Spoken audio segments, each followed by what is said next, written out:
కేటీఆర్ గారు తన పుట్టినరోజు సందర్భంగా తన ఎప్పుడు వ్యవసాయ క్షేత్రంలో కుటుంబ సభ్యులందరితో కలిసి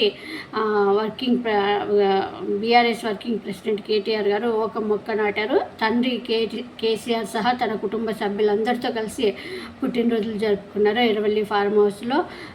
అంతేకాకుండా అక్కడ చాలా ఆహ్లాదంగా, అంటే ఆ కుటుంబ సభ్యులందరూ కలవడంతో ఒక కవిత మిస్ అయింది, మిగతా అందరు కుటుంబ సభ్యులు అక్కడ కలవడంతో చాలా, అది కూడా తన పుట్టినరోజుకి హడావుడి ఏమీ లేకుండా ఒక మొక్క నాటి దాంతో చాలా, అంటే ప్రజలకు కూడా డబ్బులు ఎక్కువ ఖర్చు పెట్టకూడదు పుట్టినరోజులు అంటూ కూడా ఇదొక ఉదాహరణగా తీసుకోండి అంటూ కూడా కేటీఆర్ చెప్పినట్టు తెలుస్తూ ఉంది.